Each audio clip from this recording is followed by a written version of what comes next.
Okay, we're about halfway down the page. First one on is L'chavre. So in the middle of this discussing yesterday, two different explanations. If a kohen invalidates a korban through pigul, which is to say the kohen had a incorrect intention while he was bringing the sacrifice, that makes the korban invalid because of pigul. Now, there are two different explanations here. The first explanation requires that it is biyadai. Yes. Right. Does this mean that, in fact, this little pigul didn't go to market? The two different explanations. One of them is that it has to be biyadai, meaning he has to be still capable of invalidating the korban. In other words, because the kohen was able to invalidate it, and immediately tells you that he did actually invalidate it, he did have a bad intention, so therefore he's believed. And the other explanation is that, 1 second.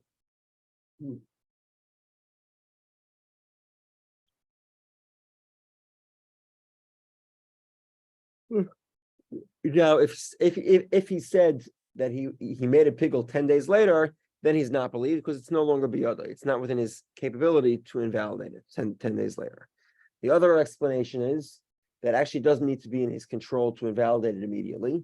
We're talking about where he had another possibility to notify the owner of the korban, the sacrifice, that it became pigul, and he did not. And therefore, we presume if he didn't tell him the first time, he probably is not saying the truth when he tells him the second time. Okay, we'll see. It's not so clear. We'll sort of shift a little bit.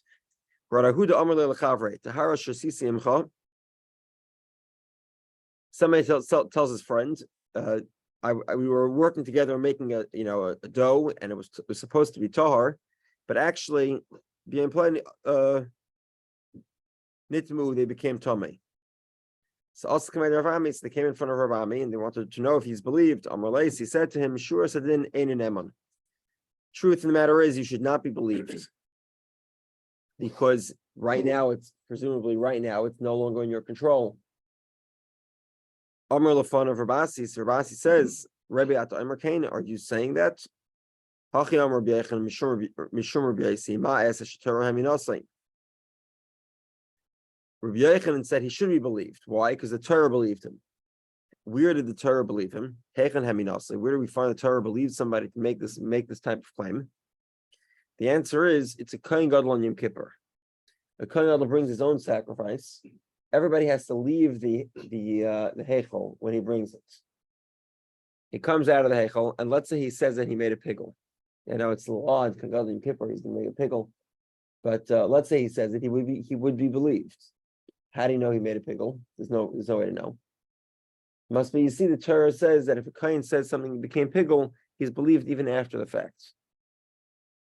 And again, with the pigul, is it intentional, or can it be accidentally turned into? So the only way pigul could be accidental is if he was bringing korban oila.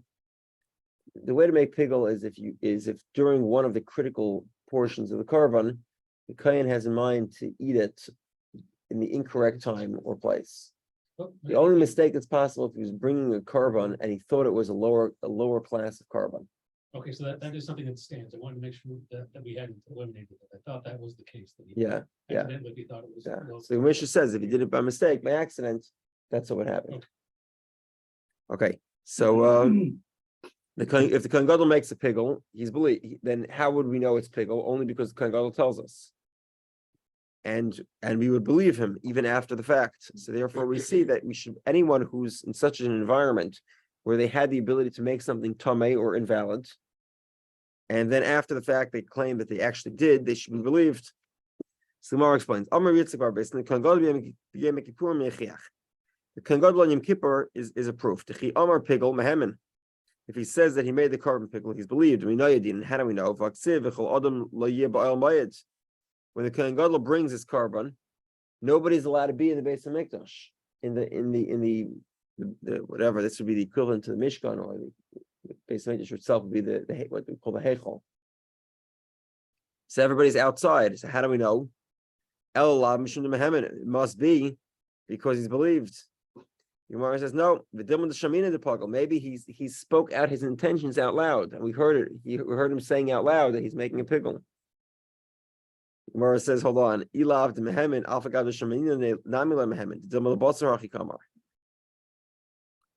says still not a solution because you heard him saying that he made a pickle, but maybe he already did. Maybe he already brought the carbon. Maybe it's after the fact.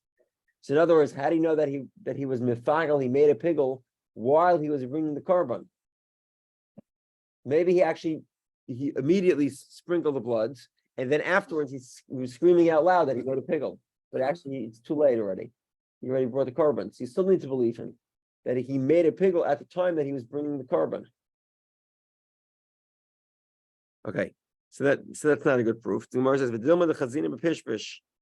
maybe we saw him through. There was a small crack in a window. Okay, there was tiny doorway. There were two doorways, and through one of the doorways there would have been a hole that could have been looking into the holies of holies, kachim, and therefore maybe we saw him actually in middle of sprinkling the blood. We saw him sprinkling the blood, and we heard him making a pickle. Okay, so the Gemara says kasha, you're right, and therefore there's no real good proof that actually the Torah believes you after the fact. It goes back to the original debate: would you be believed after the fact? It's a machlokes in the beginning of the Gemara between Abaya and Rav. Abaya says you are not believed. Rav says you are. Now we get into very interesting territory here. Somebody came in front of Rav Ami. He says he was a sefer, he was a scribe. Sefer Torah shekasafti l'plani. I wrote the Sefer Torah for somebody else. Askara shalai, God's name, like kasaftim l'shman. I did not write them for the right reasons. I wrote it for the wrong reasons, and therefore the Sefer Torah is invalid.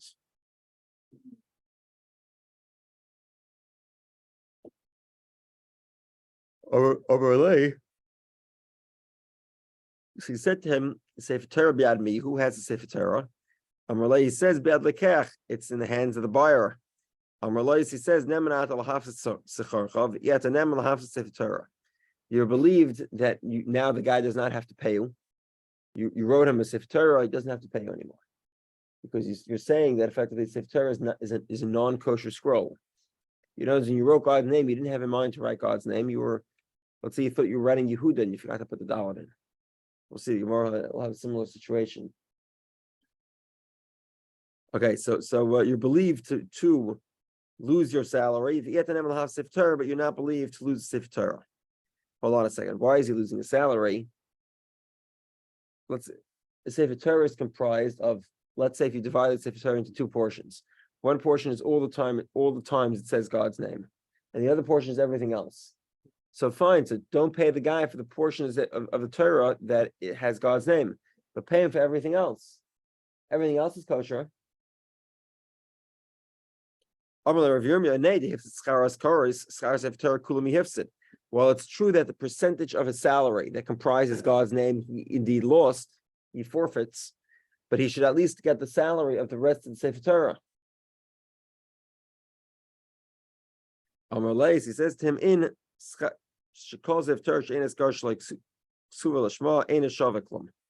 says to him, no, you lose everything. Why? Because if God's name is not written correctly, Sefer Torah, the scroll is worthless. Hold on a second. The Gemara says we have a simple solution. It's not written l'shmo. How do you make it l'shmo? What you do is you take ink and you just pour it right on top. And therefore the top ink is kosher. Just right on top of the ink, rewrite God's name. And have in mind the right reasons. Come on, who is this like? Name the like Rabbi Yehudah. It's not like Rabbi Yehudah. The time we learned. So somebody was writing a Sefer Torah, and he was supposed to write God's name, but he made a mistake.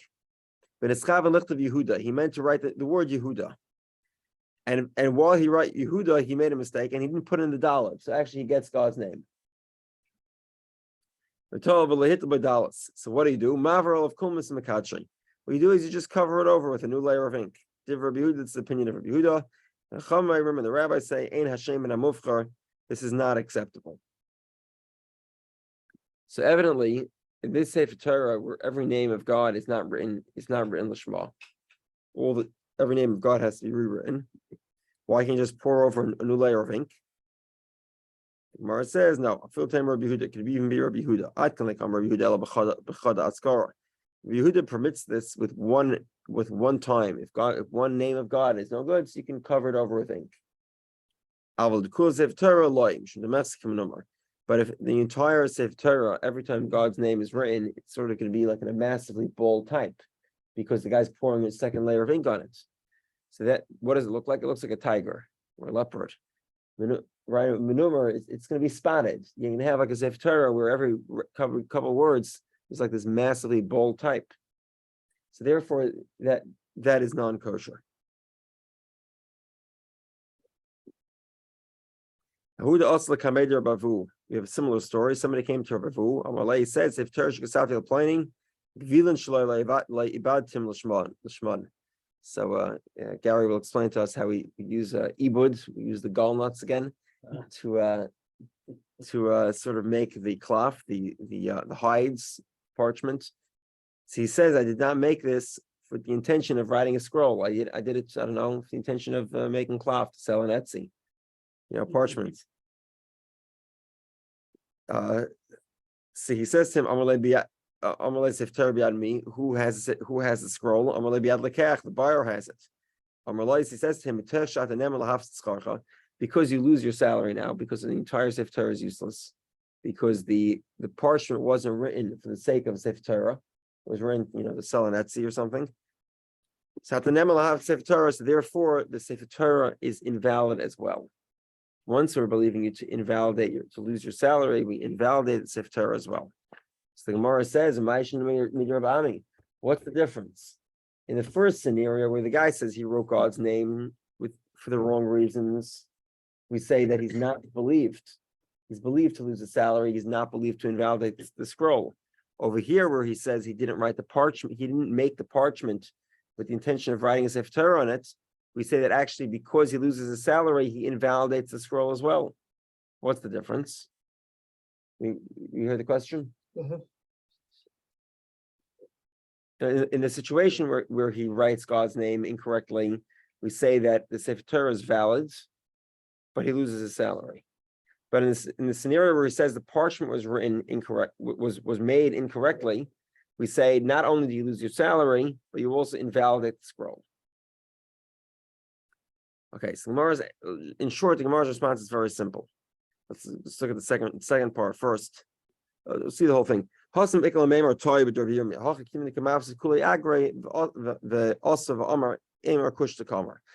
second part first. That's easier.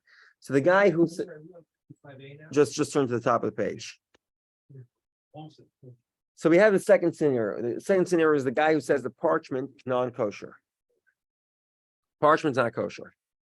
Now, in that case, he loses his entire salary.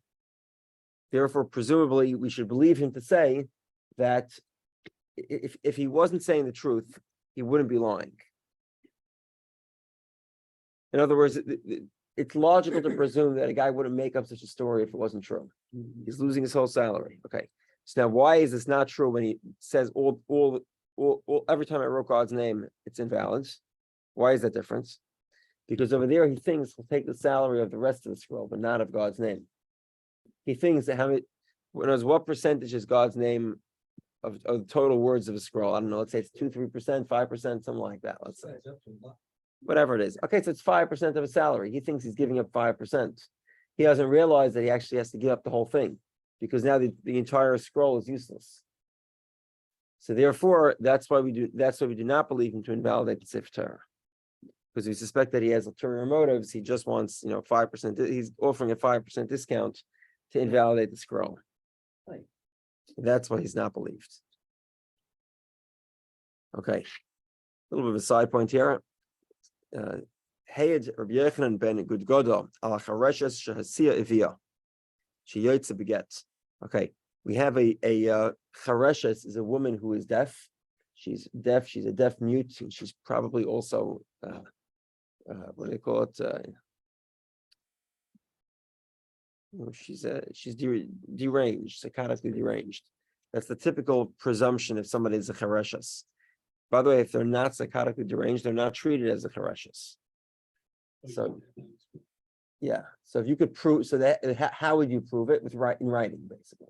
So if you were able to write, like if Helen Keller presumably was there, then she would not be treated as a chereshus.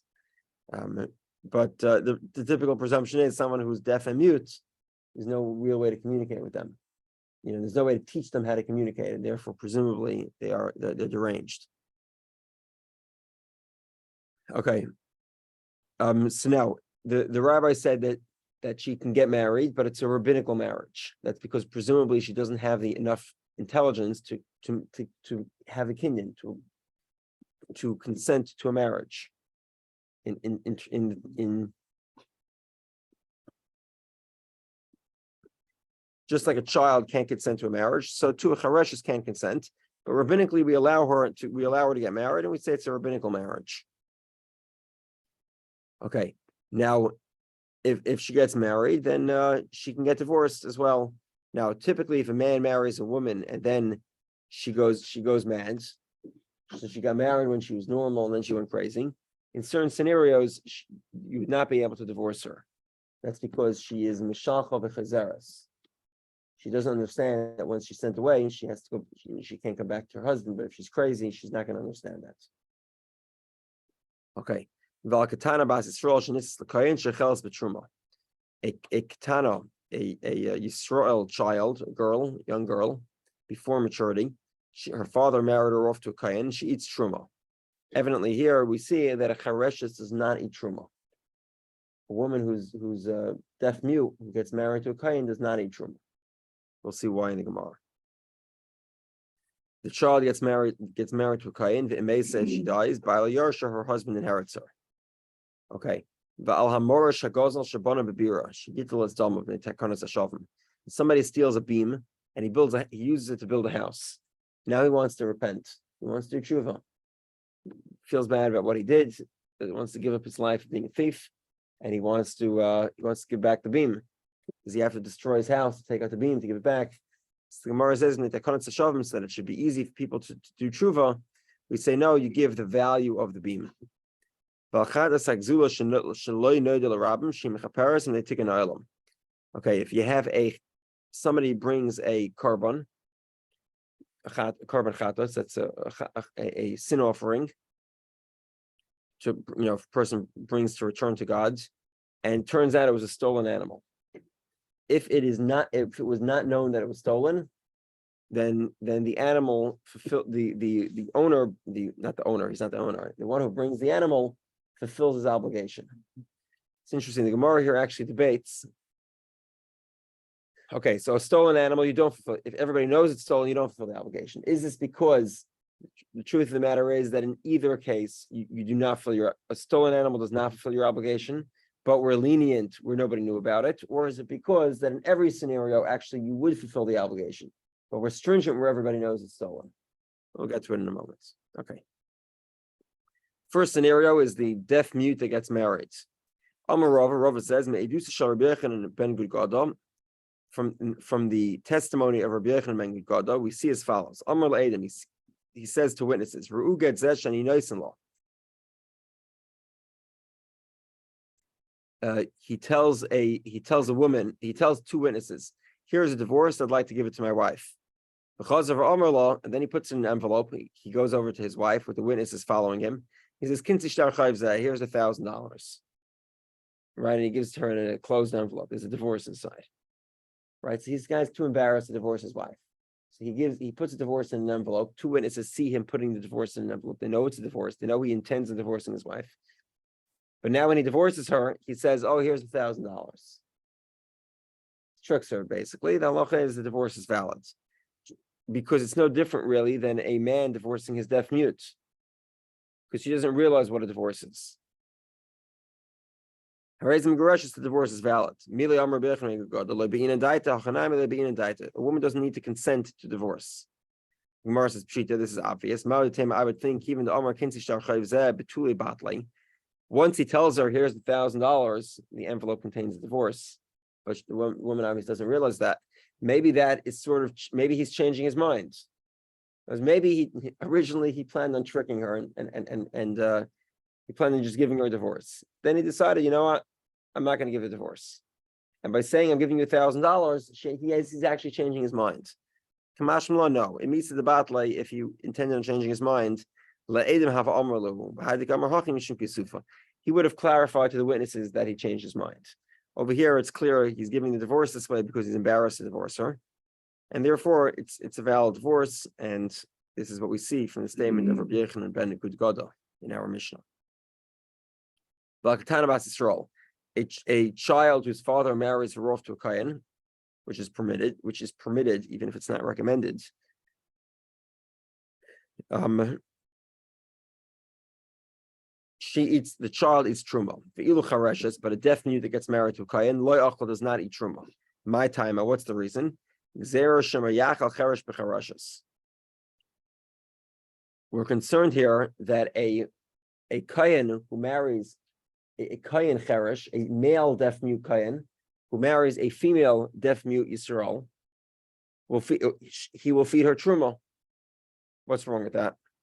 What's the problem? Because she's not considered to be, they're both considered to be deranged. In this case, well, the kohen is allowed to eat truma anyway, but the woman who is deranged, according to one opinion, if a child eats non-kosher foods, nobody's obligated to stop them because they're not obligated in mitzvahs. So therefore, if a chareshes is eating truma, who cares? She's a deaf mute eating truma. What's the problem? Gemara says, "Gzera shemiyachal cheresh b'pikchas." A kohen who's a deaf mute who marries a Yisraelis who's normal, he might give her truma.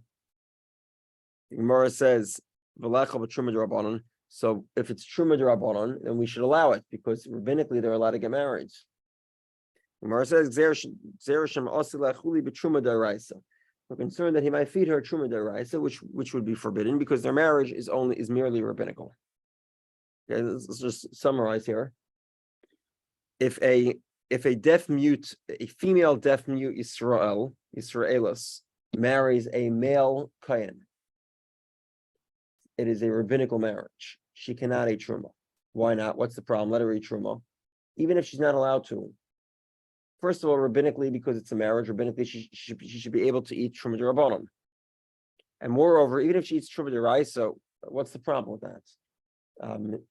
She is deranged, and therefore, according to one opinion, if she eats truma, nobody's going to stop her. She's not obligated to fulfill the mitzvahs because she's crazy. So Gemara says the reason is because we're concerned in the opposite scenario. We're a male kohen who's a deaf mute deranged, is going to marry a normal Yisraelis, normal female Yisrael woman, and that rabbinically it's a marriage. So rabbinically she can eat truma d'Rabbanan, rabbinic truma, but she cannot eat truma d'Oraisa because she's normal. And that the concern here, what? No, in a scenario where a male kohen who's normal marries a female Yisraelis who's not normal. In that case, first of all, it's a rabbinical marriage, so she can eat rabbinical truma. But even if she eats biblical truma, there's no problem there because she's crazy. However, we are concerned we're a kohen who's crazy, deaf mute kohen who marries a normal Yisrael. So she is not allowed to eat truma d'Oraisa because she's normal. She is allowed to eat truma d'Rabbanan, but because we're concerned that the difference between truma d'Oraisa and Rabbanan, we say anytime a kohen and a Yisrael get married, and one of them is a chereshes, one of them is deaf mute, we do not allow them to eat truma, both truma d'Oraisa and truma d'Rabbanan. Okay. Yeah.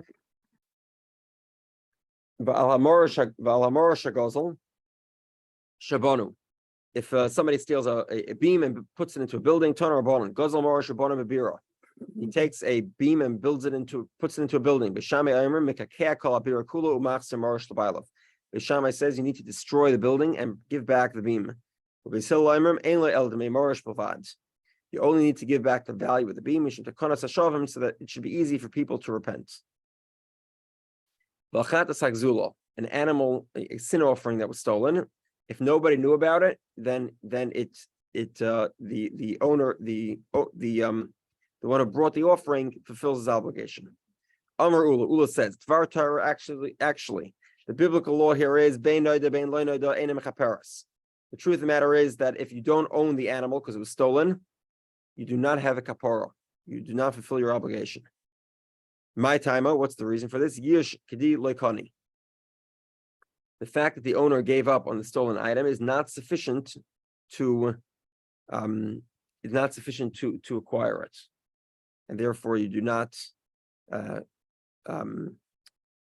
therefore you don't actually own the animal. Why do they say that if nobody knows about it, then you do fulfill your obligation? It atones. So that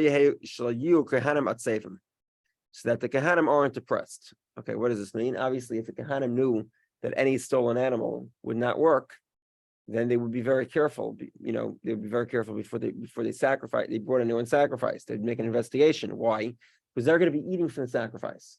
And if actually the sacrifice is stolen, the animal is not sanctified, and therefore they're eating meat that they're not allowed to eat in the Azara. You're not allowed to eat meat that isn't kosher in the Azara. We learned the reason is not because of Kohanim, it's because of Tikkun Mizbeach, meaning that we want the altar to be in order. It's the same thing. Keeping the Kohanim at saving because the Kohanim would be depressed, meaning they'd be investigating every single person's sin offering to make sure it's not stolen, because they're going to be the ones eating it and suffering the consequences if it was stolen. So then Nimsim Mizbeach bottle, then the altar is going to be empty because the Kohanim are not going to bring any sin offerings. It's going to be like a privilege to bring a sin offering. We don't want it to happen. Therefore, the rabbis decreed that it should actually belong to the guy who bought it. Typical rule is hefker bez and hefker. The court does have a right to declare something ownerless. So they declare the animal ownerless, and now it belongs to the person who brings the offering. Even though, biblically speaking, it doesn't really belong to him, the animal does not have a kapara. The animal does not atone. So the odd part is they don't know that these two animals stolen. They just look like illegitimate things. In case of what you don't know hurts you. Yeah. Okay, Rabbi Yehudah says the opposite is true. It doesn't make a difference whether or not it was known that it was a stolen animal or it was not known that it was a stolen animal, because the owners have given up hope on it. Therefore, the animal does atone. Why do they say that if people know the animal does not atone? The people shouldn't say that the altar eats stolen animals. So the Gemara says, hold on a second. According to Ula, I understand why sin offerings are a specific example cited. Why is that? Because who's eating the sin offerings? The Kohanim, right? Mm-hmm. However, according to Rabbi Yehudah, it's not just a sin offering; it's any offering. And I was according to the first opinion, Ula. Let's say God brings an oilah. The Kohanim going to be nervous? Maybe it's a stolen animal? No.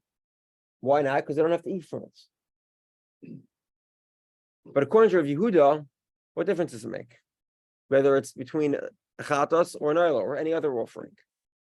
The point here is, if it's known that it's stolen, then we don't want people to say the Mizbeach eats stolen animals. Therefore, we say they have to bring a new one.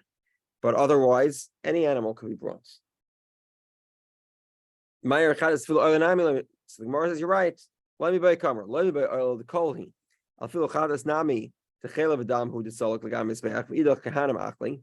I feel hachi gazer shlo yomru mizbeach eichel gzelas. The point is as follows: a carbon oil, for sure, people are going to say that the mizbeach is eating stolen animals. Why? Because who gets to eat the carbon oil? The mizbeach. The mizbeach effectively is consuming the entire animal, but a chatas, the mizbeach only gets a small portion of the animal. So maybe we should say that no, we should be concerned because it's not the Mizbeach that's eating the stolen animals, it's the Kohanim that will be eating it. So maybe we shouldn't be concerned. No, even if it's a chatos and the Mizbeach is only consuming a small amount of the animal, we still have this concern.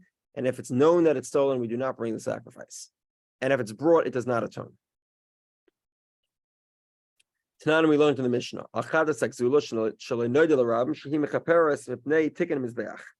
The Mishnah says the reason that if it's not known, the animal atones is because of tikkun mizbeach. So it's necessary for the mizbeach. According to Ula, this makes sense because we want to make sure the mizbeach has sacrifices, and the Kehanim aren't refraining, from bringing sin offerings because they're investigating every sin offering to find out, how did you come across this animal? So that makes sense. 1 second. Rabbi Yehudah, according to Rabbi Yehudah, it's the opposite. It's not in other words, according to Rabbi Yehudah, what is the rabbinical enactment? Is it an animal that it was not known that it was stolen, or an animal that it was known that it was stolen? An animal that it was known. According to Ula, it's an animal that wasn't known. We didn't know it was stolen, therefore we have a tikkun mizbeach, because the Kohanim have to be able to bring sin offerings. So even though it's not known and really the sin offering is invalid, no, the rabbi said it's valid.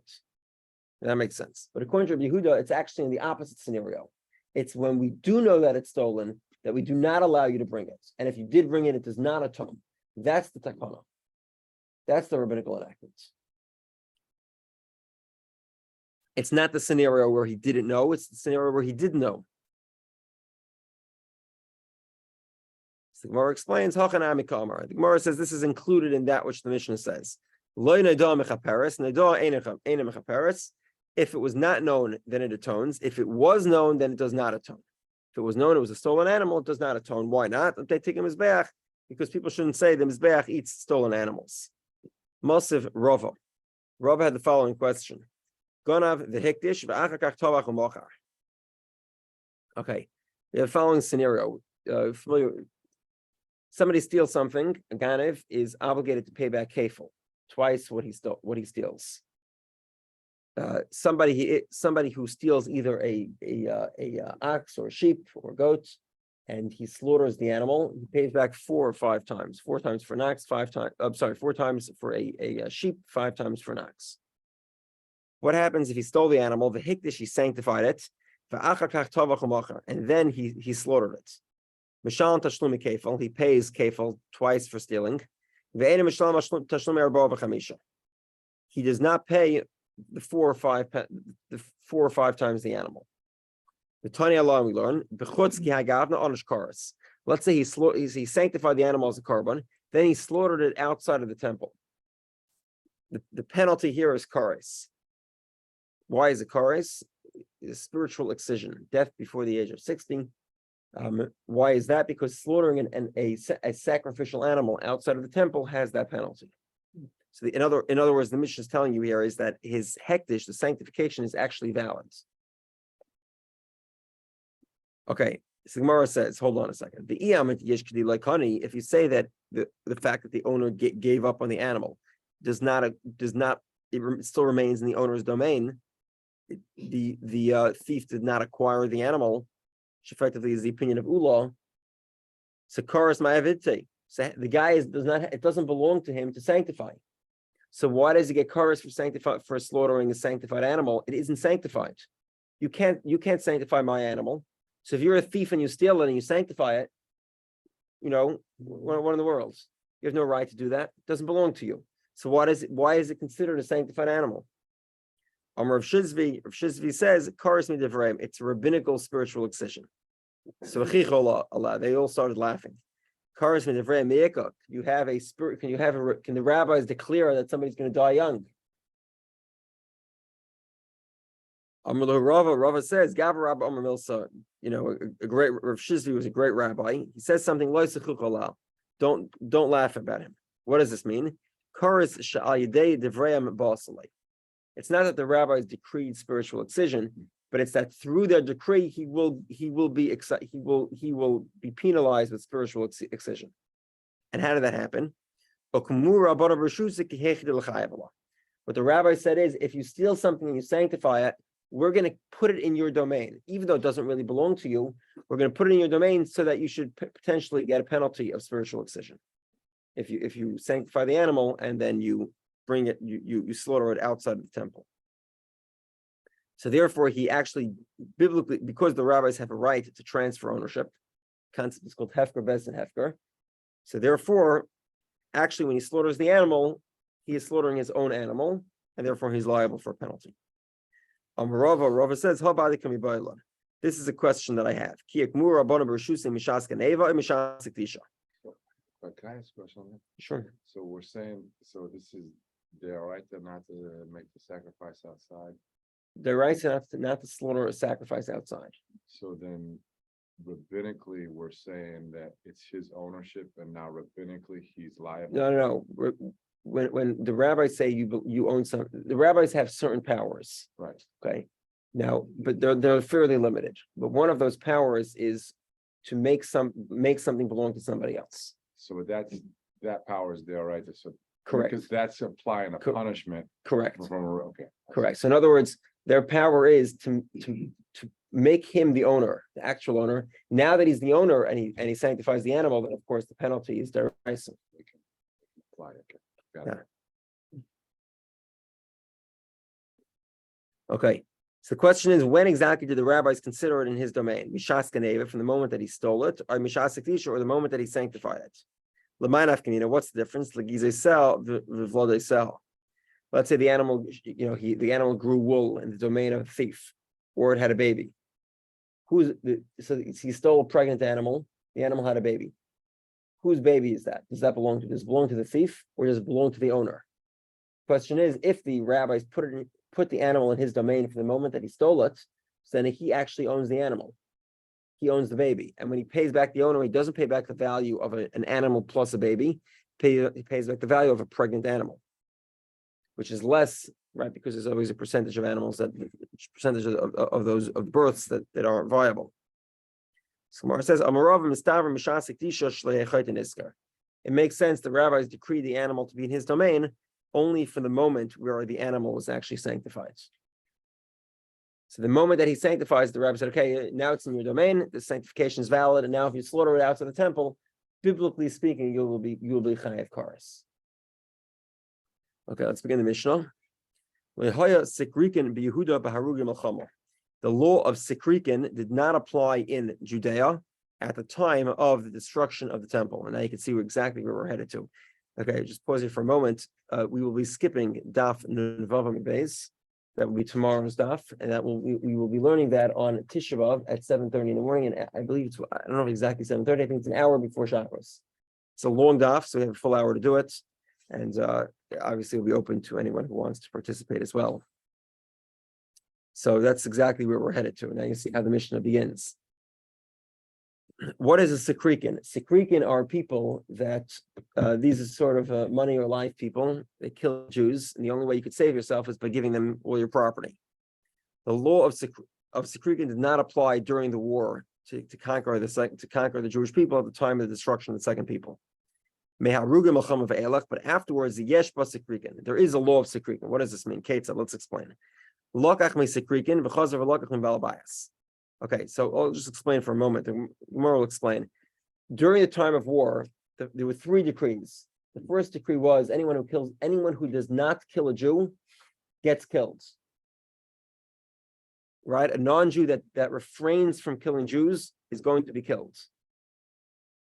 That's the penalty for a non-Jew for not killing a Jew. It's like the Wagner group.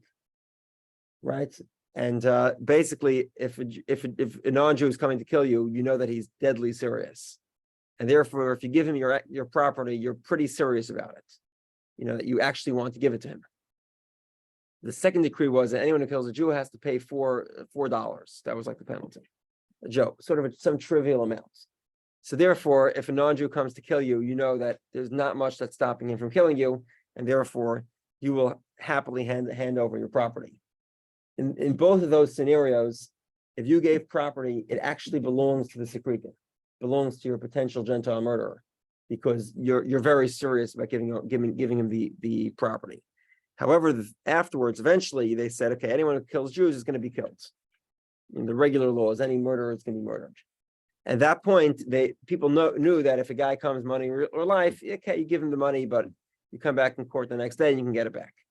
And that's when this mission applies. In this final stage, where when a thief comes to take your property, you know that there is recourse against the thief.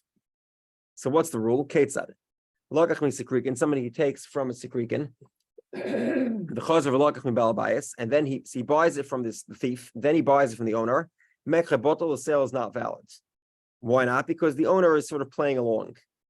He doesn't really mean to sell it. However, if he buys it mibal bayis, first he buys it from the owner, the chazer v'lokach misikrikin, then he buys it from the thief. Mekhe kayim, then it is a valid kinyan. Similarly, lokach min ish, somebody buys a property from the man, from a husband. It's dedicated to the ksuba of this property. V'chazer v'lokach mina isha. Then he goes ahead and buys the property from the woman. Mekhe bottle, the sale is invalid. Mina isha, he buys it from the woman. V'chazer v'lokach mina ish. Mekhe kayim, the sale is valid. Zumishur shana. This was the initial decree. Bezin shalachreim, a later generation said, Amr, they said as follows: Lakach misikrikin osin l'baylam revia. Anyone who buys from a thief, he gives 25% to the original owner. That's sort of the what do they call it? Money, the conciliatory prize. When is it true? When the original owner can't redeem it. If the first owner could afford to buy it from the sikrikin, from the thief, so then they go before everybody else. Rabbi Hoisha Bezdin v'nimnu shemoshosav v'nei sikrikin shnei masur chodesh kol kodem likach zacha aval nois l'baylam revia. Rabbi said, what's the time period? It's 12 months. Within 12 months, the first owner has a right to redeem it.